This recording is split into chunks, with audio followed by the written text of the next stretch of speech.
मैंने कहा मुझे टाइटल, ब्लॉग और ऑथर, मैंने कहा ऑथर का नाम ना बाय डिफॉल्ट आना चाहिए क्या, जेम्स। तो जहाँ पे बाय डिफॉल्ट वैल्यू आती है वो मैं यूज सेट के अंदर पास कर देती हूँ आउटपुट में। बाद में आप चेंज कर सकते हैं, लेकिन बाय डिफॉल्ट क्या लिखा हुआ आएगा, जेम्स। 3 वेरिएबल्स बनाए, तीनों के यूज स्टेट के अंदर सेट के वेरिएबल्स बना दिया, तो रट गया होगा। रिटर्न के अंदर फॉर्म लिया, इसको क्या बोलते हैं, कोलैप्स है, ये तो कोलैप्स ही रेंज। इसका मैंने एक नाम बताया था तुम लोगों को। रिएक्ट के अंदर मल्टीपल अगर एचटीएमएल के एलिमेंट्स लेने होते हैं तो ऊपर हम यूज करते हैं, मैं स्क्रीनशॉट में दिखा देख के बता दूंगी।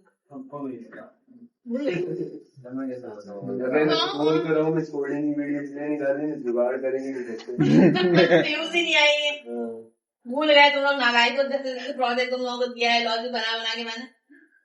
सबसे पहले फॉर्म के अंदर ये वाली कंसोल पे फिल करने से पहले सिंपल फॉर्म का टैग खोलिएगा। फॉर्म के टैग में input type text, input type text, अभी मैं बता रही हूँ ना बेटा, अभी तो सिंपल है, फॉर्म का टैग खोलेंगे। टेक्स्ट बॉक्स लगाए 1, टेक्स्ट बॉक्स 2, सिलेक्ट वाली 3 और सबमिट, बस। बटन के अंदर क्या लगा दिया आपने, सबमिट। अब उसके बाद आपने क्या करना है, सबसे पहले देखना है कि आपने सबमिट में ऑन क्लिक या कुछ इस तरह की कोई चीज नहीं लगाई है, तो इसका मतलब है इवेंट से कोई काम हो रहा है मेरे पास, ठीक है। टेक्स्ट बॉक्स के अंदर आना है, ऑन चेंज पे इवेंट जो भी कवर हो रहा है उसको बोलना है इवेंट को टारगेट वैल्यू को उठा लो। इवेंट क्या करेगा, इसके जो भी टेक्स्ट बॉक्स के अंदर इवेंट प्रेस होगा, यानी कि कोई भी कीबोर्ड, इवेंट का मतलब होता है कीबोर्ड की कोई भी की का प्रेस होना, की अप, की डाउन, की अल्फाबेटिक की, कुछ भी प्रेस हो रहा है उसको इस वेरिएबल के अंदर सेट करवा दो, सेट टाइटल के अंदर। सही, ये काम कौन कर रहा है, इवेंट कर रहा है। दूसरी वेरिएबल सेट हो रही है, उसको भी, अगर टेक्स्ट बॉक्स में कोई भी चेंजेस कब होती है, जब आप कुछ लिखते हैं। जैसे ही आप कुछ लिखते हैं, आप क्या करेगा, वो सेट इवेंट उसको भी सेट ब्लॉक के अंदर डाल देगा, इसी तरह सेट ऑथर के अंदर डाल देगा। और ऑप्शन के अंदर ड्रॉप डाउन के अंदर है, आप जॉन ले, आप पेंसिल है, आपकी मर्जी। मैंने कहा जैसे ही सबमिट करवाएंगे हम डाटा, वो इवेंट डॉट प्रिवेंट डिफॉल्ट क्यों करता है, रिफ्रेश नहीं करेगा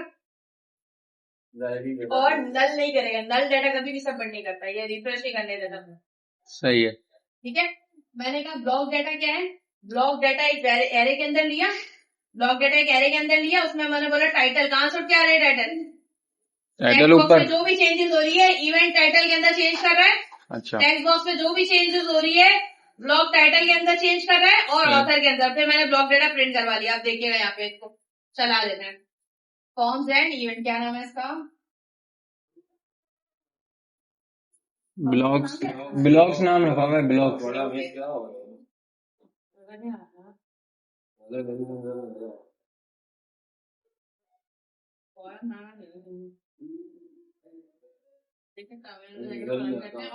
करके मैं आपको बताती हूँ, बोलता हुआ बेटा NPM स्टार्ट।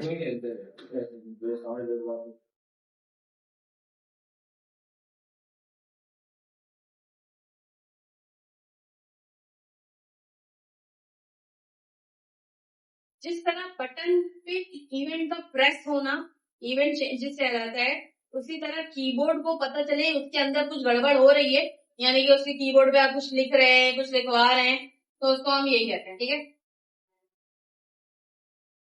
सब्सक्राइब कर दिया तुमने,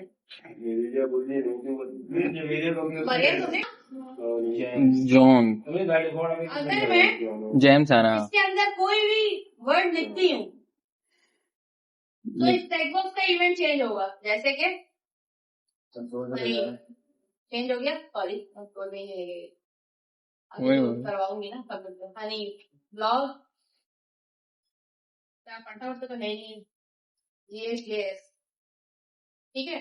यहाँ से सेलेक्ट किया, वैंसी चेंज हो गया, सबमिट। अब सबमिट करने के बाद मेरे इवेंट नल, देखो आपने देखा ये रिफ्रेश नहीं हुआ, इवेंट डॉट प्रिवेंट किया था डिफॉल्ट, तो हनी react.js और वैंसी किया है कंसोल डॉट लॉग के अंदर। अगेन जैसे ही मैं इस फॉर्म को रिफ्रेश मार रही हूँ, एक चीज देखें, इस टाइटल के अंदर जो भी चेंजेस होगी उसको कहते हैं हम यहाँ पर आके, उसको हम यहाँ पे आके कहते हैं event dot target dot value. इस इवेंट में अगर कोई वैल्यू आ रही है तो उसको कहाँ सेट करवा दो, टारगेट वैल्यू और सेट सेट टाइटल टाइटल के देगा अंदर वो टाइटल।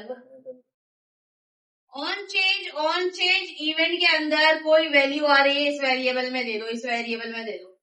समझ में आई कैसे ऑन चेंज? अगर आप कुछ लिखते हैं तो ये ऑन चेंज कहलाता है। इसको कहते हैं, किसका ऑन चेंज? अब ये जावास्क्रिप्ट में HTML के अंदर आप लोगों ने पढ़ी थी है, ठीक है। तो इसी चीज को मैंने इस्तेमाल करवा दिया यूज, इसके अंदर यूज स्टेट के अंदर। ये भी वही बच्चों वाला है। आप ऑन क्लिक करने की क्या जरूरत है? मैंने सबमिट करवाया डायरेक्ट। फॉर्म का इवेंट ऑन सबमिट में काम कर रहा है। जब फॉर्म का इवेंट ऑन सबमिट में काम करेगा तो क्लिक करवाने की जरूरत ही नहीं। क्यों? आओगे नहीं